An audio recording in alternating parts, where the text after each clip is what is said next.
All right, let's begin. Today, we're going on a pretty deep inner journey. We're going to explore one of Carl Jung's most personal and honestly most challenging concepts, the anima. And this isn't just some abstract theory. For Jung, this was a living, breathing reality inside of him, a voice that spoke to him, that guided him, and yeah, at times, completely tormented him. It was a figure he eventually came to call his soul.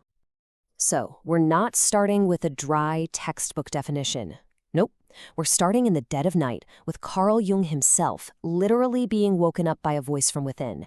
His private journal, the famous Red Book, captures this moment perfectly. And listen, this wasn't a gentle suggestion, it was a command. The great work begins. This was one of his first major confrontations with the figure he would come to understand as his anima.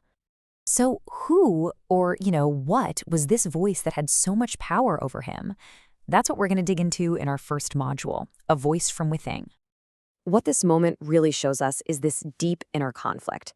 On one side, you've got Jung's conscious ego, his I. The part that just wants to sleep, stay comfortable, stay, unconscious of all these deeper currents. He was actually terrified of his own revolutionary ideas. But on the other side is this incredibly powerful inner figure, his soul.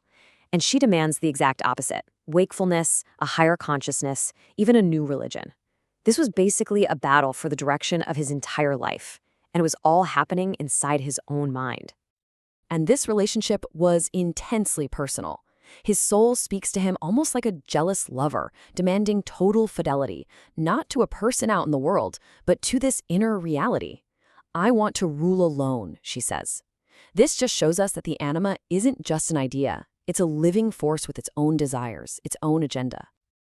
So the big insight here is that the anima isn't just a theory. It's something you can feel, an internal experience that can completely challenge your conscious will. And this isn't just about Jung. Have you ever felt that? That nagging intuition, a persistent dream, a pull from inside that goes completely against all your rational plans. That quiet little voice you try to ignore, that's the territory of the anima. Okay, so we've felt the experience of this inner voice. Now let's try to understand where it's coming from. That brings us to Module 2, Mapping the Inner World. To map out the psyche, Jung used this amazing metaphor from one of his own dreams, a house. The top floor, right, it's a bright, fancy salon. That represents our conscious ego, the part of ourselves we know and show to the world.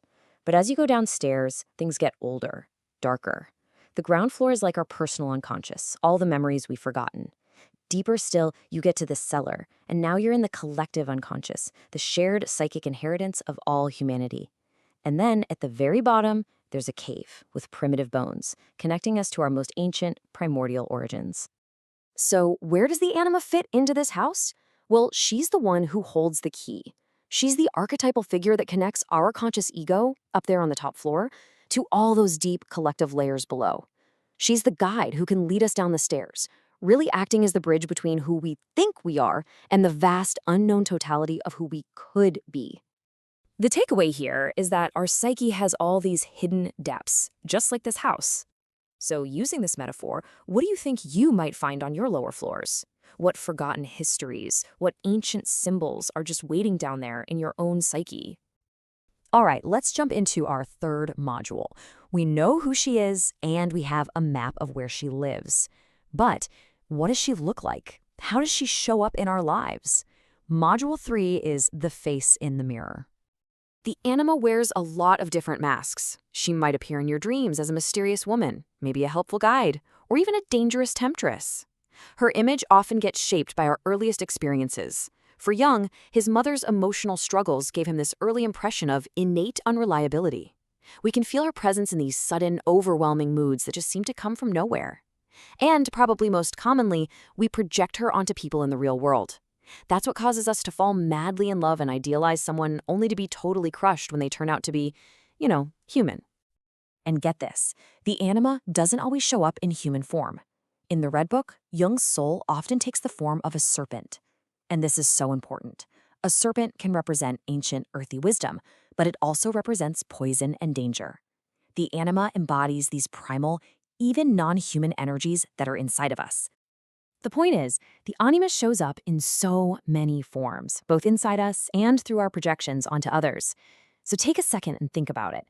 That recurring figure in your dreams, or that one person you were just inexplicably drawn to or fascinated by, for better or for worse, could you have been looking at a reflection of your own soul, your own anima? This brings us to a really critical point. The Anima isn't just some gentle, inspiring muse. She has two very different faces.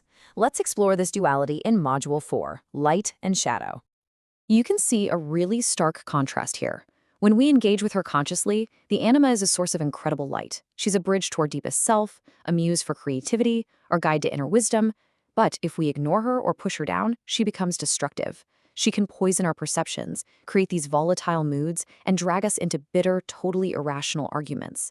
It's the same energy. It's just being expressed in two completely different ways. And wow, nothing shows the torment of the shadow anima like this shocking quote from Jung. He felt so betrayed by his own soul that he called her an adulterous whore. This is the voice of a man in deep, deep conflict, feeling like his own inner feminine has produced something monstrous, a bastard. It's just the raw pain of a psyche at war with itself. This duality exists in all of us. The key insight here is that this powerful inner energy can be a force for creation or for destruction, and it all depends on our awareness of it. Our emotional life, which is the realm of the anima, has this exact same potential. When does it guide you with clear intuition, and when does it just overwhelm you and lead you into confusion or conflict? So, if she can be so dangerous, why even engage with her at all? Well, according to Jung, it's because this is the only path to psychological wholeness. So let's explore our final module, Integrating the Inner Feminine, a Path to Wholeness. The process isn't about defeating her, it's about building a relationship. The path has a few steps. First, you just acknowledge her existence by listening. Second, you differentiate. That overwhelming mood isn't me, it's her. Third, you actually engage in a dialogue through writing or painting or just imagination, exactly like Jung did. And finally, you have to endure the conflict. Just hold the tension between your conscious viewpoint and hers, because out of that tension, a new, more balanced self can be born. And this right here is the key takeaway. The goal is never to conquer the anima. It's to form a partnership. A man who does this work no longer has to choose between logic and intuition or between thinking and feeling. He can have both. He becomes a more complete, more balanced human being. And why does all this matter? Well, Jung believed this inner journey is what gives our life meaning. When we connect with these deep parts of ourselves, we start to discover our own personal myth. And that sense of meaning, he argued, is the ultimate psychological cure. It makes a great many things endurable. So we'll end with this final thought from Jung's Red Book. This journey to meet the anima is one you have to take alone. But as he asks, is it truly solitude to finally be with your whole self? The journey inward is the ultimate adventure. It's not a path away from the world, but deeper into it. What do you think you might discover on yours?